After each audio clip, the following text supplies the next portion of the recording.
Supreme court बहुत नाराज है, सीजीआई बहुत नाराज हैं, भड़के हुए हैं। मसला ही कुछ ऐसा है, मामला सीधा सीधा सुप्रीम कोर्ट से जुड़ा है। सुप्रीम कोर्ट में कुछ ऐसा हुआ है कि सीजीआई साहब भयंकर रूप से नाराज हो गए हैं और एक तरह से कहना भी गलत नहीं होगा कि सुप्रीम कोर्ट का जो है हंटर वो चल गया है। पूरा मामला क्या है आपको विस्तार से बताएंगे, वीडियो को स्किप ना करें, आगे पीछे करके ना देखें। और साथ ही कहना चाहूंगा जो लोग पहली बार हमारे चैनल पर आए हैं सब्सक्राइब जरूर करें, और आपको वीडियो पसंद आता है, अच्छा लगता है तो उसको फॉरवर्ड शेयर भी जरूर करें। तो साथियों मैं आपको बता दूं, सुप्रीम कोर्ट में एक ऐसा मामला आया, एक इतना कहेंगे कि दिलचस्प मामला आया। दिलचस्प मैं इसलिए कहूंगा क्योंकि मामला जो है सुप्रीम कोर्ट से, जजेस से, और जो पूरे देश में जो जजेस काम करते हैं उनकी जो एक डिग्निटी होती है, उनका जो एक डेकोरम होता है, उनकी एक गरिमा होती है, उससे जुड़ा मामला है। सुप्रीम कोर्ट में जब मामला आया तो सुप्रीम कोर्ट के सीजीआई ने इसका स्वतः संज्ञान लिया। स्वतः संज्ञान लेकर जब उन्होंने केस के बारे में जब सुना तो भयंकर रूप से नाराज हुए और उन्होंने स्पष्ट यहाँ पे कहा, सीधे तौर पर स्पष्ट रूप से बिल्कुल कह दिया कि किसी को भी अधिकार नहीं कि संस्था की बदनामी करे, मैं तो ऐसा कभी नहीं होने दूंगा। तो पूरा मामला क्या है आपको विस्तार से बताएंगे। देखिए, यहाँ पर मैं जो है ये द भारत टाइम्स जो है, यहाँ से मैं आपको इसका थोड़ा सा ब्रीफ कर दूं, और भी मैं सोशल साइट्स पे मौजूद है।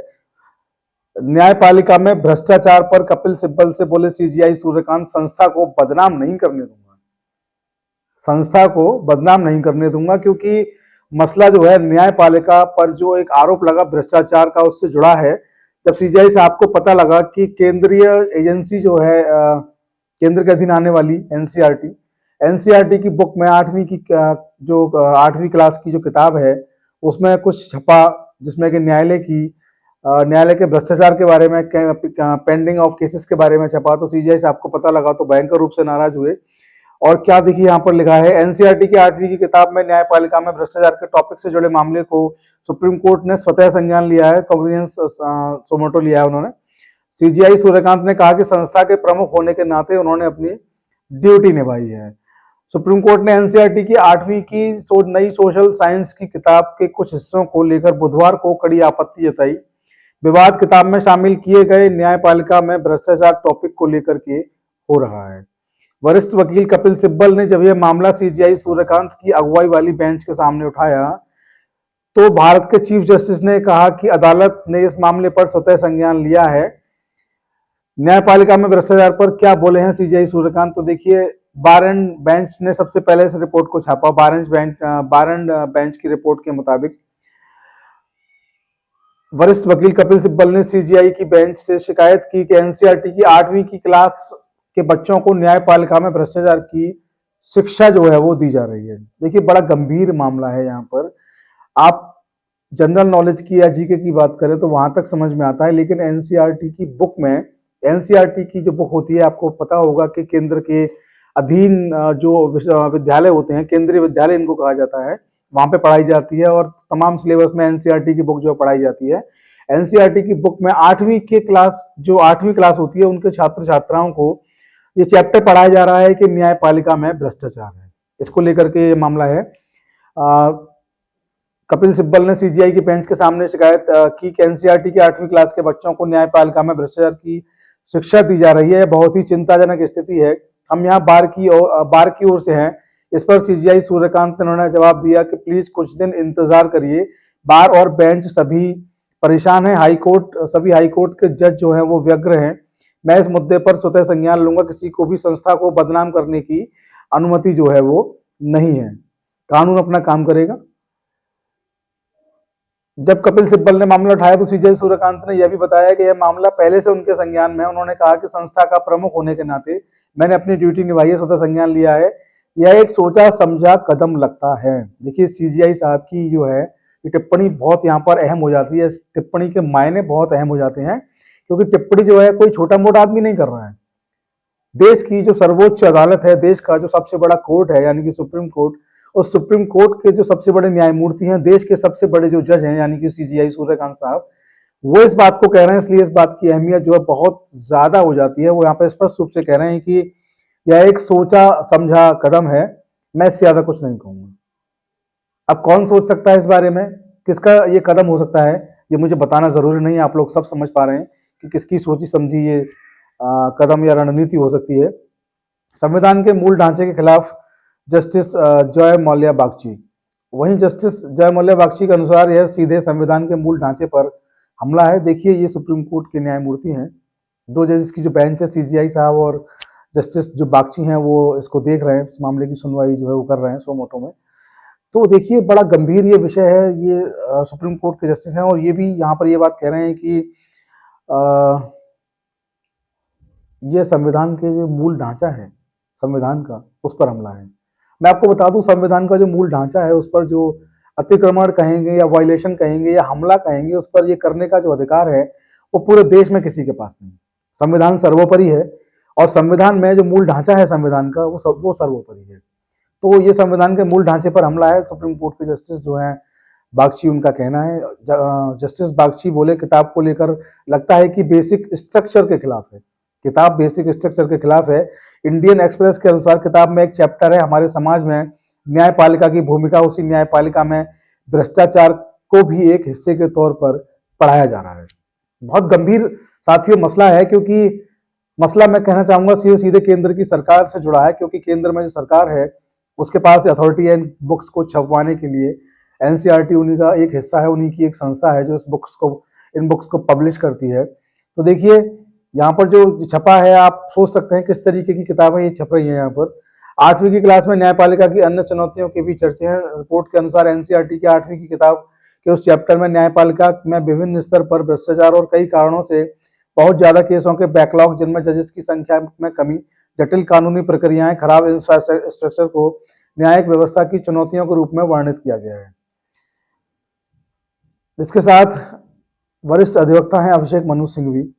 वो कहते हैं कि सेलेक्टिविटी माय लॉर्ड, सेलेक्टिविटी। इस दौरान एक वरिष्ठ वकील और कांग्रेस सांसद अभिषेक मनु सिंघवी ने एनसीईआरटी की आलोचना करते हुए सुप्रीम कोर्ट को मामले की गंभीरता बताने की कोशिश करते हुए कहा, सेलेक्टिविटी माय लॉर्ड, सेलेक्टिविटी, और यह भी एरिया में है लेकिन न्यायपालिका में भ्रष्टाचार। देखिए, इंडिया टीवी लिखता है कि बदनाम करने की इजाजत नहीं दे सकते, एनसीईआरटी बुक में न्यायपालिका पर भ्रष्टाचार के कंटेंट से चीफ जस्टिस नाराज। देखिए, दैनिक भास्कर ने सीजीआई साहब का स्टेटमेंट जो है वो फोटो के साथ छापा है। ये लिखते हैं यहाँ पर कि यह पूरे जुडिशियल इंस्टीट्यूशन के लिए चिंता की बात है। सोचा समझा कदम लग रहा है। मैं किसी को भी, चाहे वह कितने भी ऊंचे पद पर क्यों ना हो, इंस्टीट्यूशन को बदनाम करने की इजाजत नहीं दूंगा। मैं इस मामले पर खुद नोटिस ले रहा हूं। तो देखिए, कितना गंभीर ये मसला है। एनसीईआरटी की बुक में ये मामला छपा है। आप सोच के देखिए कि जो देश के जस्टिस हैं, अगर वो ना हो तो देश की जो न्यायपालिका है कैसे काम कर पाएगी। आप सबने देखा है कि सरकार जो है वो अगर किसी को जेल में बंद कर देती है, पुलिस और मशीनरी जो उनके हाथ में होती है वो पुलिस को ऑर्डर करते हैं और पुलिस बंद कर देती है। आप तमाम लोगों पिछले वर्षों में देखते आ रहे हैं, दशकों में भी आपने यही देखा। तो एक जो देश का जो एक कहेंगे कि मूलभूत ढांचा है, उसका जो चौथा स्तंभ है, 4 स्तंभों में इसको बांटा गया। न्यायपालिका इसका सबसे बड़ा, सबसे महत्वपूर्ण स्तंभ माना जाता है, क्योंकि जब चारों तरफ से किसी भी इंसान को जब कोई उम्मीद, कोई आस नहीं लगती है, तो वो कोई भी साधारण व्यक्ति इस देश में केवल एक ही बात कहता है कि चलो मैं कोर्ट में देखता हूँ। क्योंकि किसी भी देश के प्रत्येक नागरिक, जितने भी देश में नागरिक हैं, प्रत्येक नागरिक को ये भरोसा है कि कम से कम कोर्ट में तो उनको जस्टिस मिलेगा। पुलिस में जस्टिस ना मिले, सरकार में जस्टिस ना मिले, हो सकता है मीडिया में जस्टिस ना मिले, लेकिन न्यायालय में उनको जस्टिस मिलेगा। और सुप्रीम कोर्ट जो गार्जियन है कॉन्स्टिट्यूशन का, उनको लगता है कि सुप्रीम कोर्ट में वाकई में जस्टिस मिलेगा। और ऐसा गंभीर मुद्दा जो है, ऐसा गंभीर विषय जो है, वो 8वीं क्लास के छात्रों को अगर पढ़ाया जाएगा तो उनके दिल और दिमाग पर क्या असर पड़ेगा। क्या वो बच्चे ये मानना शुरू कर देंगे कि न्यायपालिका में केवल करप्शन है।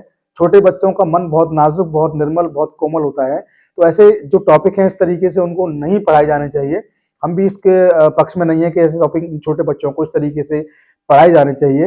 एक पूरा बेसिक जो एक स्टडी का लेवल होता है उसको पार करने के बाद, और एक बच्चा जब मानसिक रूप से तैयार होता है समाज में दाखिल होने के लिए, उस वक्त में उसको जो शिक्षा दी जाती है, वहां पे आप बता सकते हैं कि न्यायपालिका किस तरीके से काम करती है।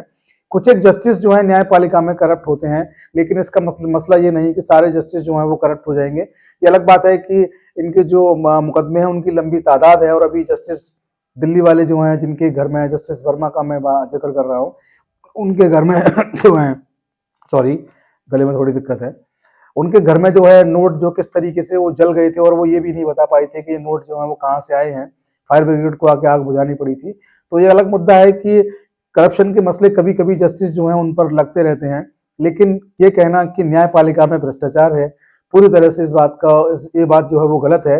पूरी न्यायपालिका जो है वो स्वच्छ है। कुछ लोग हर जगह गलत हो सकते हैं, लेकिन पूरी न्यायपालिका को गलत कहना बिल्कुल गलत है। और सुप्रीम कोर्ट के जो सीजीआई हैं इस पूरे मामले पर उन्होंने स्वतः संज्ञान ले लिया है और स्पष्ट कर दिया है कि वो किसी को भी, जो संस्था है न्यायपालिका जो है, उसको बदनाम करने की, उससे खिलवाड़ करने की इजाजत यहाँ पर नहीं दे सकते हैं। अब देखने वाली बात ये रहेगी कि वो क्या ऑर्डर पास करते हैं, इसके लिए किसको दोषी ठहराया जाता है।